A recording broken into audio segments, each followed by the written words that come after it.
the office exists, but the office is not their office. It belongs to another person.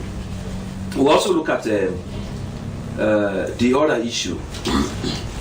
We asked them, because when they went, they now explained that instead of concerned citizens, that they have an organization, and the organization is taking the lead, which is a forum for Sierra Leone Youth Network.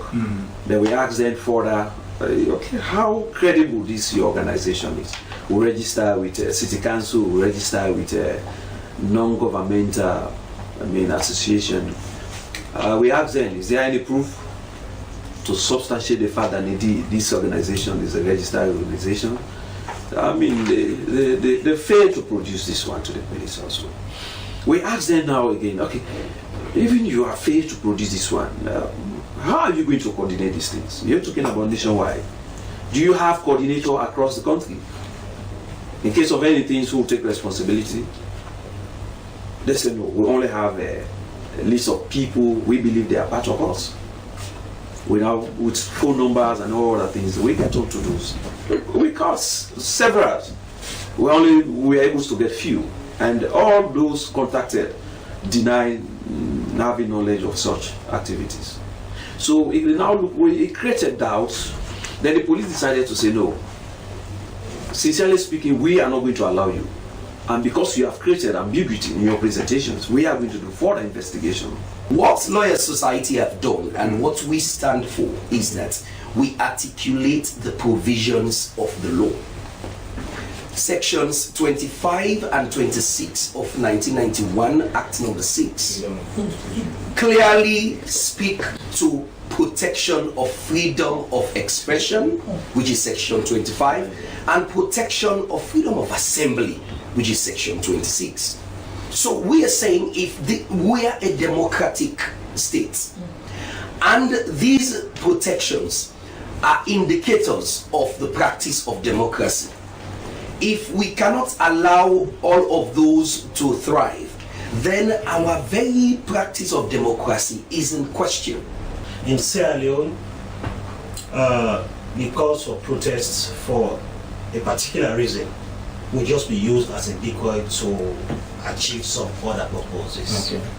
And the calls for protests are not actually done on social media.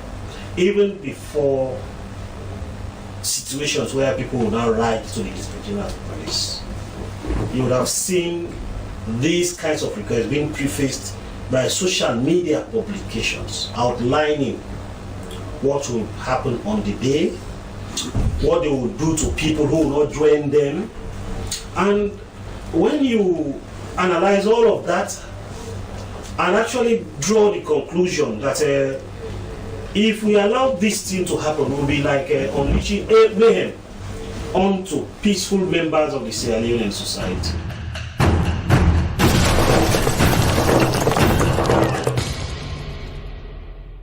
That the Sierra Leone Police has denied approval for the planned protest scheduled for today, 10th December 2024, citing concern over public order and national stability.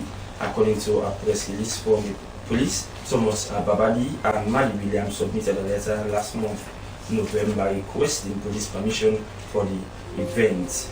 The release further stated that the gathering was to pressure the Electoral Commission of Sierra Leone into releasing detailed polling station results from the June 24, 2023 elections. According to police, the organizers of the planned peaceful protest has been arrested and invited them to a meeting. Meanwhile, the Lawyer Society has condemned arrest and detention of the civil society activist Thomas Babadi and Mali Williams, who were taken into custody ahead of the planned protest. But to give us updates on this situation, on the December 10 protest in particular, as well as the general security situation ahead of the festive season. We've been joined in the studio by Mohamed Sanu, and he's the Deputy Head of Media at Sierra Leone Police. Abdul Karim Will, Director of Strategic Communications, Office of National Security and Department. Claude Bami Davis, Public Relations Officer, Lawyer Society. Good morning and welcome to the program, gentlemen.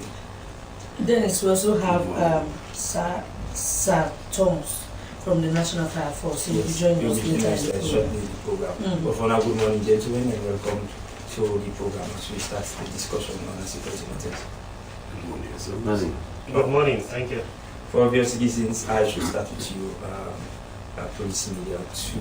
Of course, AIG, Benson, Mali. Tell us what's the security update as we speak. Today happens to be the D-Day for the planned protest, which was altered by the Sierra Police, and then of course with the organizers of this particular protest now in the custody. Yeah, thank you very much. The other thing here, every day I'm giving different ranks. The other day I was giving ACP to the AIG. I receive it. Yeah. Basically, the Sierra Police, we have a responsibility.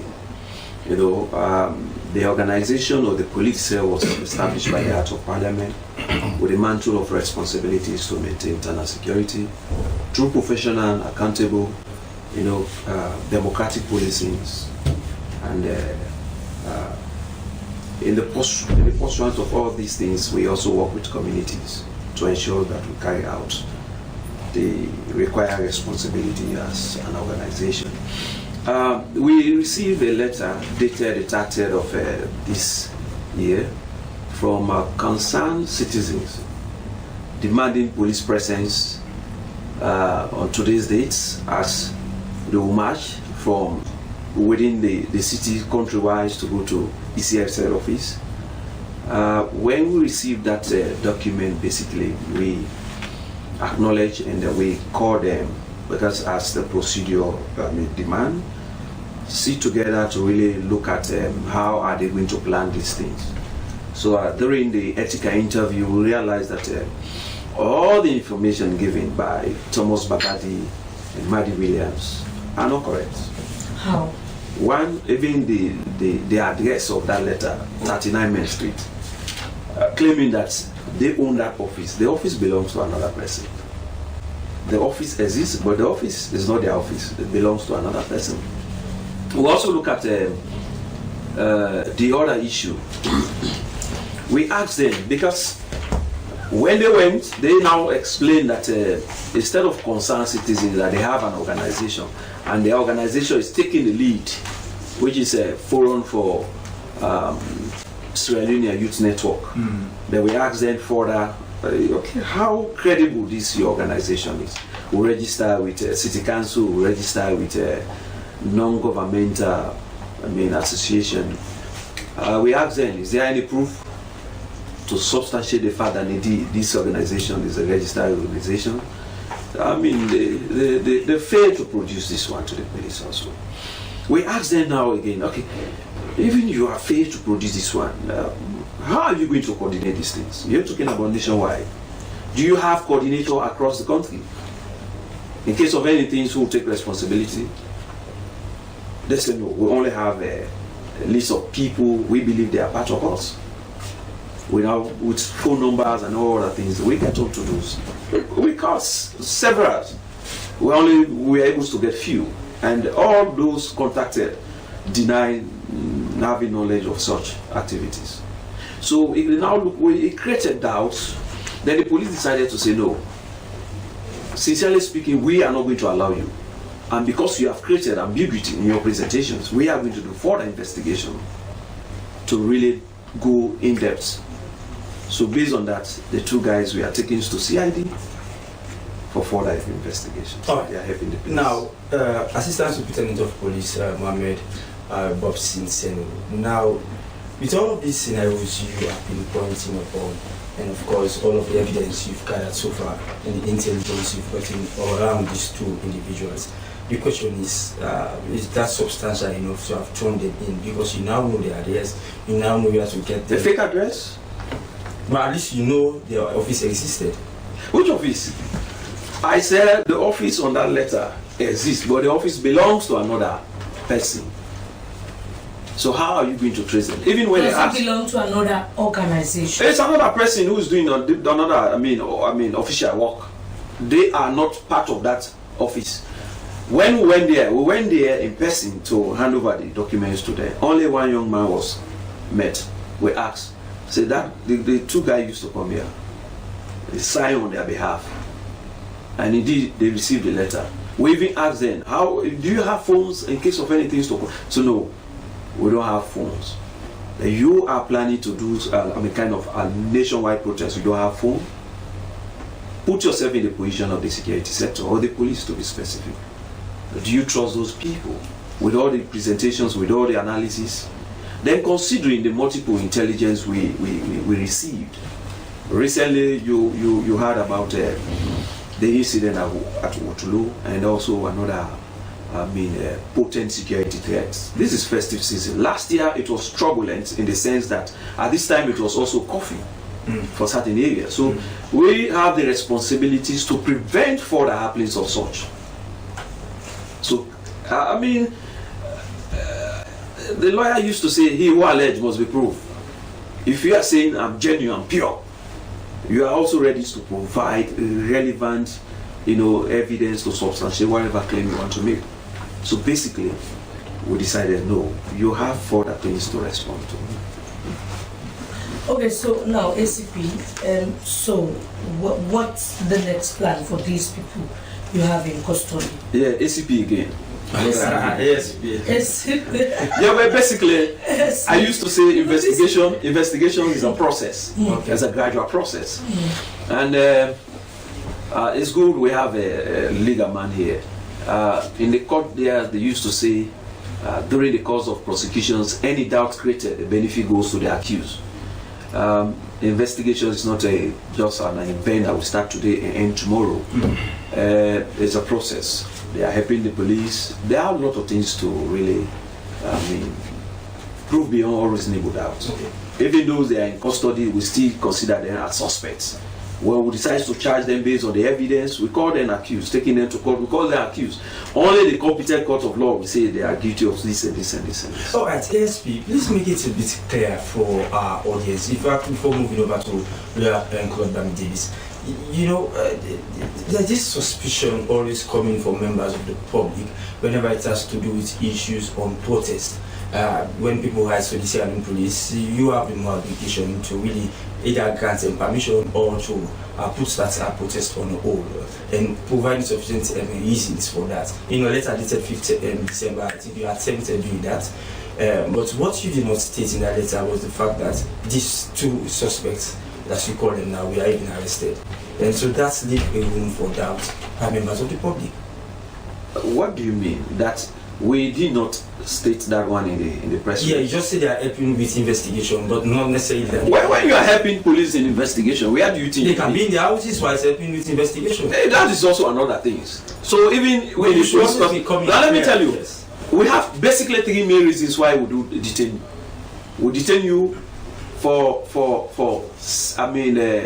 your own safety, for your own safety. We also detain you in the fact, on the fact that considering the circumstances, if police is investigating a matter, we need you as and when. We have no problems to get you, and we also don't want you to destroy the evidence we are looking at. So investigation or detention basically is not a form of punishment. It's just a procedural aspect to ensure that we carry out our activities. Okay. Right? This one also was not stated in our press release. Yes. To say even the names of the office claim that owned by these people is a fake. But during the investigations, we were able to identify all those things, and it is incumbent on me now to tell the general public.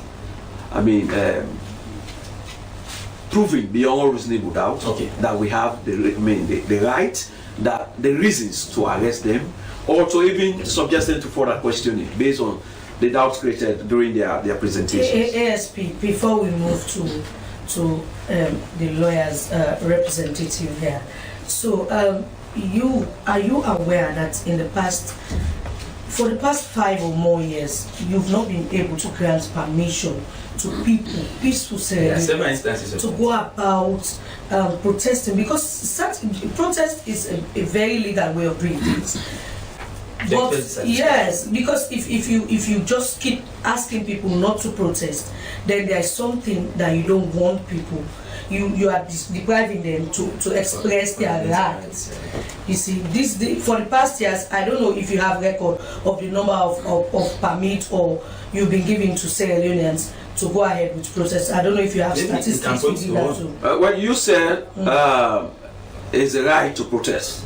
Yes, it's right. To do it as part of yes. And also, it is the right of the Inspector General of Police to deny you. You quote the Constitution. You look at the sections of law. 17(1) says you, as individual or as a group of person, you have the right to notify the Inspector General of Police. Yes. 72 says and that's the Inspector General of Police have the responsibility to allow you or disallow you based on certain grounds. So it's a two-way approach. We've seen press releases coming from you people denying certain group of people not to go ahead with their protest. That's what we are saying. Yes. You're saying it is the right of these people asking. Yes, it is the right. To ask the police the permission to grant them permission. Yes, it is. But it's very difficult to see one release from you granting people to go ahead with their protest. That's what I'm saying. Okay. Let me help you understand the analysis where the sections that permit the Inspector General of Police to allow you or disallow you. We allow you or we disallow you based on certain circumstances, right? You do agree with me, within 5 years, we have experienced a lot of insecurity related issues. And equally so, some of these requests, people apply during the realm of this period. So we also look at the facts and know at this period, it is not material, it's not necessary at this period, considering the security drive, the potent threats within the country. Okay. So basically, these are some of the means. So we don't have, it is not like any way of punishing people or denying them the fact. Okay, so we'll come back to you, continue to stay with us. The program is Good Morning, Sierra Leone. We now have the Lawyer Society representative here and the person of their PIO, Claude Bami Davis. Good morning again, Council, and welcome to the program. Good morning, SLBC, and good morning. So your organization condemned the detention of these two civil society activists, even when the police, I don't know if this explanation that they are giving now was given to you before, because to be honest, you cannot organize a nationwide protest with no face, because if you don't have an address, according to what the police is saying, this is what they are saying, you don't have an address, you don't have a phone number, you are not registered. We all know the current situation of our country, the security status. If you say you want to organize a nationwide protest, then you must be very strong and you must be somebody that the police will get on to if anything goes wrong. Thank you very much. First of all, I hold no brief, or Lawyer Society hold no brief for the two people that are in detention, but we want to make it clear that if such is coming from the police, it is the right of SNBC to call on them, because I cannot speak to that, how they were interrogated, what they told the police, because we're hearing this from the police. In fact, it's a news to me today when we were on radio that they said all of those things. It's the news, all right? And you see, this is why we are saying that people, because information is power. If when the police released their press statement or press release, if they had indicated all of these, it would have given the concerned citizens body or organization or people that are affected the right to counter or to have a rebuttal of what has been stated in the police. I mean, you're mentioning that the police have not stated details, whether they were arrested, they just said they are helping us. And so these are issues, these are knowledge they should have given the public. So I cannot speak to that. What Lawyer Society have done and what we stand for is that we articulate the provisions of the law. Sections 25 and 26 of 1991 Act number 6 clearly speak to protection of freedom of expression, which is section 25, and protection of freedom of assembly, which is section 26. So we are saying we are a democratic state, and these protections are indicators of the practice of democracy. If we cannot allow all of those to thrive, then our very practice of democracy is in question. And the Lawyer Society, we promised the general public when we formed our body that we are going to fearlessly articulate the provisions of the law so that we guard human rights, we guard the rule of law, we guard good governance and democracy. And this is what we have done. When we saw that 2 people were arrested for giving notification to the police that they want to hold a protest within the premises or the front entrance of ECSL offices, I think that was the legal procedure as prescribed by the Public Order Act, Section 17 thereof, that you notify the police. He is saying, the police is saying, or they were told that they should just provide assistance. That is notification. Anyway, whatever the wordings are, it is notifying the police that we want to do this, or we are protesting on the 10th. We need your presence. Sorry to cut you in, cut you there, Davis. Now, depending on who you talk to, the narrative gets changing as you keep going.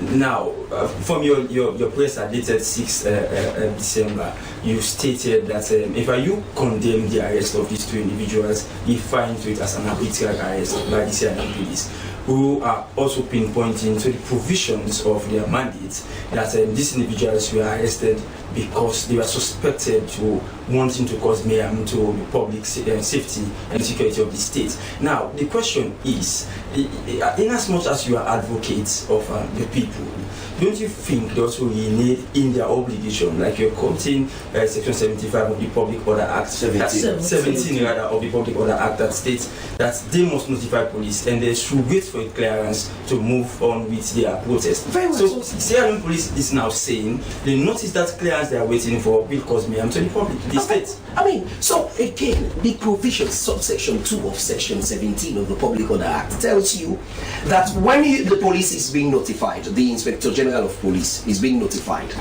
he's got the duty to tell them, no, we cannot grant you permission to proceed with your protest based on certain factors, whether public interest, public safety, all of that. So you write them and tell them not to proceed. Okay. When you would have written to them, telling them that the police cannot accede to your request to grant you permission to protest, and they go ahead and protest, that is when it is an offense. Okay. It is not an offense when they write you and when you call them to a meeting to come and chat the way forward as to how they want to go about it, and then you arrest them. You see, what we're canvassing for is to create a balance. Remember, many times Francis was talking about many requests being refused, rejected, and now people started going faceless. We just see on social media, will they come out tomorrow? Because they have been refused. It looks like a pattern of the police to refuse people who want to protest. And so that is why we've been having all of these things that they refer to as faceless people wanting to protest. Because now these people have identified themselves. They have taken the responsibility that yes, we are owning up to this protest. And when they were invited to a meeting to chat the way, listen this, they were invited to a meeting to chat the way, and then they were detained. They were arrested and detained. So that is what we consider. So now the police is saying, according to ASP here in the studio, is that because the information provided by these people were not correct. That is for them to say. Yes, I so if you say, that. I live at number 15 Bright Street, and I want to organize a protest, and then the police in return notice that the address you've given to them is not correct, then you must begin to wonder if you have a hidden agenda. I agree with that. That is why I said it came as a news to me today. That's it. But that is for the people to rebut if it's not true, or if it's true for them to say it's true. We cannot, because it's coming to us as news now. Yes. That they said that. For me, I would think that How would you organize? You have secured 12,700 petitions or people that have signed the petition to protest, and then you don't have an address, but it's for them to say. It's for the so quickly before you continue. So ASP, one might want to know how you were able to get these people to invite them to the police, to the CID, to invest, to sit in that with very important meeting. Yes, because they don't have a phone number according to you, and the address given in that letter is wrong. Okay, it's correct, but they don't own that office. So how were you able to get onto them to sit together to chat with them? Thank you very much. Of course, you look at the letters. The letters wrote, the address there. So they send the request through our email. We process the request. We have the dispatch team, and it is their responsibility to deliver whatever mail to any other place. So the letter, the address is stated there. We look at this address. They took this document there. They met another person who signed. They asked them, the guys who went there with the document, they asked, say yes, Mr. Babadi used to come here, used to sit here. It's a friend of that man who used to come here. So okay, you sign on behalf of. They have also a number, cell phone number there on their letter. So we now communicate to them through SAP. We even have the short screen of all the conversation through WhatsApp. We call them through phone, this same phone. When they went, I was the first person to host them in my office. They went there with nothing in their hands. Nothing as in what sense? They went there with nothing in their hands, with mobile phone, no other things in their hands. No, they were having documents. No. I would like to interpose in that, because we know the practice at CID. I've been there on the not CID, at police headquarters. Because you have to leave your phones outside. Don't you practice that you leave your phones outside? Police headquarters. No. Yes, exactly. So you cannot see it's not the same. Let me tell you. Let me help you understand. The only office that is restricted at police headquarters with phones, the office of the IGP. Yes. And they were invited to have a meeting with the IGP. Not just the person and the IGP. At the conference, it's not only the IGP with EMB members. No, but they were there to see the IGP. No, not to the IGP. Okay, gentlemen. At conference. Okay, gentlemen. I was there. You were not there. Yeah, but just before we go, let me explain. We have to go for a break now. But just before we go, what arouses your suspicion that these two individuals were bent on creating mayhem to this? One, even the address indicated on the letter is a fake address. It doesn't belong to them. That is also another one. Even the document they went. So all that have you even tried to interview the owner of that office? Yeah, they went there. Police, the investigation team went there. And even the pile of names they went they took along with at the conference there, they called all those numbers one after the other. So if you have to charge them now, what will be their crime? If you have to charge them? Basically the investigation is ongoing, right? But we decide to no, these people, they have something to say. Okay, because based on all the doubts created, you understand? And even using another man's phone number without his knowledge, calling the people to, are you part of this thing? Do you know this person? No, I don't know this person. And even when the police stop the call, they call the police to do confirmation, say, no, I'm not part of that thing. I don't even know how comes this. For the very first time, you have people who are not faceless coming for a protest. I don't think it's a plus. This time around, it's a plus, but you come with genuine hearts. You come with real things. You come with good intention in the sense I decide, I really want to do this. Yes. How are you going to do this? Your presser is all over the place. Unfortunately, you failed to inform the public that because of all the reasons you are stating now, is the reason why these people it's nothing bad. So wait please. So you failed to inform the public, and what you're saying at the SLBC now, I want to let you know that not everybody who read that presser will be able to listen to you. Are you aware of that? Now let me tell you, the press release came in at the time they were at the police headquarters. So you detained them before doing this investigation? They were in because of the failure to answer a few things. Okay. And also let me tell you again, The press release was just like to tell the general public that XYZ are planning to do this, and therefore the police, we did not allow them to carry out these activities, and basically they are in for further questioning based on all this scenario now I've explained. All right, thank you very much. He is ASP Sanu, and he is Media 2 of CLIN. Please, the program is Good Morning CLIN. We still have the ONS with us in the studios, and Abdul Karim Will is Director Strategic Communications ONS. Good morning, welcome to the program. Good morning. We've listened to the two gentlemen, the police and the Lawyers Society, and on this very important issue. It has to do with the security of the state. It also has to do with the right of people, because as citizens we have our rights and we have our responsibilities. So from the perspective of the ONS, what the current status of security in the country? Well, by which level are we? Because we are at level 1. There are levels of security classification, 1 on to 3.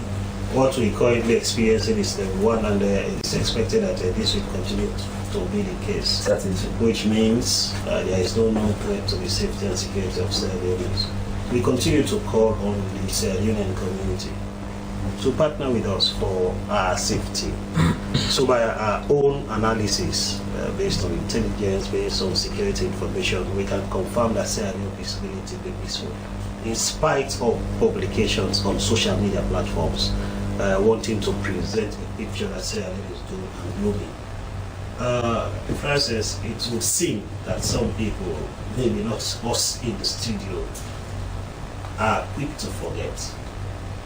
And we as a sector, we will not forget in a hurry when we recall incidents in the past that have led to the disruption of the normal functioning of society, the unnecessary deaths of civilians, the brutal murder of our personnel in most recent times. And most often than not, it is calls of this nature that are used as decoy to perpetrate these kinds of things. And the role of the security sector is to ensure that the enabling environment prevails where development will thrive. And in doing so, we implore the public to support us in achieving that end. Mr. Wee, before you continue, we have an issue at hand here, where some citizens asked the police to organize a peaceful protest, to go in front of the ECSL office, to ask them to publish details. And I know you normally have your meetings, the security sector, and the police is not an exception. How do you normally advise them to go about taking certain decisions? Because this issue of protest is becoming it's becoming an issue in our country. People normally ask, we've seen in other countries, we've seen in Ghana, we've seen in Kenya, we've seen in South Africa, other places, we are citizens. Go to the security and ask them to grant them permission to go on a peaceful protest. But in Sierra Leone, in recent times, it's not happening. What have been the outcomes of those events you are referencing? The Kenyan situation was bloody. A lot of lives were lost. Nigeria was very, very bad. A lot of lives and properties were destroyed. In Sierra Leone, the calls for protests for a particular reason will just be used as a decoy to achieve some other purposes. Okay. And the calls for protests are not actually done on social media. Even before situations where people will now write to the Inspector General of Police, you would have seen these kinds of requests being prefaced by social media publications outlining what will happen on the day, what they will do to people who will not join them. And when you analyze all of that and actually draw the conclusion that if we allow this thing to happen, we'll be like unleashing mayhem onto peaceful members of the Sierra Leonean society. Let us come to this current issue at hand. the letter for Mr. Babadi and Mr. Williams is laced with deception. The police has just mentioned that the address on the letter is not the address of the organization that is claiming to be championing this cause. Okay. The registration details of that organization is one that is questionable. No certificate, nothing. Names and telephone numbers indicated on the letter claiming that these were part of the organizers. Police called those numbers and that kind of, and you will agree with me that sometimes there could be an investigation within an investigation. Okay. If you calling for assembly at ECSL offices across the country, 38 points nationwide, that is a huge event, and you require to have responsible people to take responsibility for that action. So even the most democratic countries across the world, when you say you want to go into demonstration, you do not only show your face, you have to take responsibility of the outcomes of those events. Sometimes what the public, the organizers not come to tell the police is that when having an encounter with the police, they have not been able to own up to the outcomes of those events. Okay. Because the police will say, if you want to assemble people of this magnitude, will you take responsibility of the outcomes of that event? If you do not agree, then the police will not grant you. You have to append your signature. Oh, all those people, say human rights activists in the past, the Mahatma Gandhi, the Martin Luther Kings, they will come and append their signature to claim responsibility of the outcomes of these kinds of so, Mr. Reed, let's discuss it this way. You know, you are a security expert and you should know more than me. But let's discuss it this way. And I hope, as a security expert, you're not pinpointing the fact that premising on subsequent protests or peaceful protests that have turned otherwise in other parts of the world. So on that basis, you might want to deny citizens of that fundamental human right. But so far as to say, you also made mention of other incidences that have really accounted for this action that Sierra Leone police and alongside the security sector is taking. But I want to actually draw attention to peaceful protests such as the one held by students of Lincoln Queen the other time. You have Edmond Abu and of course Thomas More, who was also leading protests with students who were demanding for governments to really own up to an agreement they signed up to for paying scholarship, particular scholarship fund to them. All of these, you know, we are peaceful, not until Sierra Leone police showed up and started arresting and conducting arrests for certain individuals who were part of those protests. But the point I'm trying to push forward to here is there not a sufficient way that the security sector will meet? Because, for example, now we have the first instance where, for a long period now we've been hearing from the Sierra Leone police and of course the security sector that they are faceless protesters. Now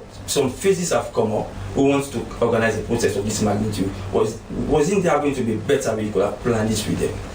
I cannot speak for the police because they are the experts in terms of investigations. Okay. But look at even the intention of the protest itself, or what it is that this protest was. Was a public interest to go to ECSL? Let us be a little reasonable here. Okay. To assemble at ECL offices to demand for disaggregated data, it's not the way to go, because that's what the law recommends. Addressing electoral concerns, including demand for elections results, is not done by coming to ECSL offices and demanding them to produce those.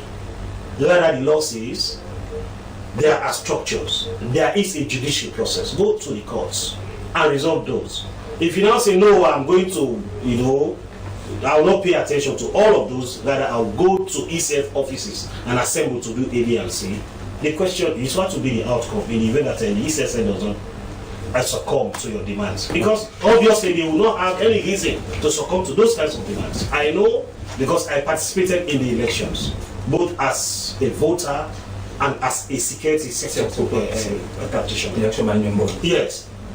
I know, and I saw, I witnessed in several of the places I went, that there were RRF forms. I know you are not here to speak for ECSF, but let's speak to the issue now. Of course, now that you said this was not really the way to go for this, for Thomas Babadi and Maddie Williams, but suffice to say, you stop them, you tell them to refrain from such an intention. But what constituted an arrest of that nature for them to be kept behind bars as if in the investigation commences? I know it will be, part of the security makeup to even advise the police to take certain action. I have stated that it is within the domain of the CLIN police, it falls within the analysis. And I also stated that there could be investigation within an investigation. Don't forget that when we conduct threat assessment, we look at various variables. And it's these variables that are going to inform us the next line of action. Okay. Don't forget that we have had very dangerous incidents that have occurred in the immediate past. Absolutely. Quite recently, on the 26th of November, we had a situation. And maybe the public might want to ask the questions. Why it is that those people that were planning to make a comeback in the soldier were mentioning the 10th of December, were mentioning the 15th of December to come back. How is it now a kind of a coincidence that some other persons are now saying we are going to demonstrate nationwide across the country? Because those pieces of information that are being shared on social media platforms by the assailants as to the reasons why they were going to do a comeback are not too different from what is stated. Thank you very much. He's Aluka Emui, Director of STRATCOM, Office of National Security, speaking to us there and giving us their own perspective. Quickly over to you, Media 2. Of course, in closing, now let's take us through, because I asked you the question. Now, if investigations are pointing towards Thomas Babadi and Maddie Williams to, suspected of wanting to cause mayhem to the state, what should be their crime if you are going to charge them to court? Well, that will be determined by the trace of evidence. Yeah, we have the responsibilities to carry out, and that equally so. We want the due process to be followed, and our actions as an organization was within the confines of the law. We have that right. You're talking about power of arrest, six power, and the power you don't have that power to detain. It's become unlawful. Only the Israeli police will detain you based on the fact that you have some things to answer to the police. So the Lawyer Society think you should have done better than what you did. This is the better way. And even the response from my brother here, he said, this now I'm saying was not stated in that one. So meaning, I would love him to go again to say, because of the Israeli police failed to state this thing, we agree, or will now say, the actions of the police for detaining those guys. No, I cannot say that. You because I understand? have not heard from concerned citizens, the other people. Well, you can easily show a kind of representation. No, on their I behalf. cannot say that. I cannot. You say understand? that. So Let concerned ASP, citizens he come. said, when he started, he Yes. said they hold no brief Brief, for the people in detention. Yes. However, they are concerned. About the arbitrary arrest and So detention. now, That's our position. Mr. Davis, what do you think should be done? We are not, these people have now been detained. They are in custody. They are helping the police with investigation. So, as lawyers, what do you think should be done? We have condemned it and we were asking for their immediate release. And in our press statement, we said if they cannot, because we will engage, but if we cannot get their release, we'll seek for further legitimate or legal actions to secure their release. I'm sure on that note you really get the side of SLP, because they will really eat to that, because they are now with a strategic plan, and part of it is to engage with stakeholders, security. So we hope that ASP will take our message to the IGP and say, please follow. I believe you wrote the letter. That letter would have directed to the IGP or even the management to look at all these Follow things. the provisions of the Public Order Act. Okay. Follow the provisions of the Public Order Act. Refuse them. It is simple. You have the right to refuse them in consideration of very many factors. Okay. But when you refuse them and they go along, if they had gone along, if you had said, don't protest, and today they are outside, we will be there to prosecute them. All right. That would have been an offense, but they have not committed any offense. Thank you very much, gentlemen. That's where I will leave it for As alleged by you, discussion. Many thanks for being part of the discussion this morning. Of course, thanks to Police Media 2, ASP Mohammed Ben Sinsanu, Bob Sinsanu. Of course, to you, our security expert from National Office of National Security, Abdul Karim Will, and of course, lawyer Claude Bami Davis for being part of the program this morning. The program continues shortly after this break.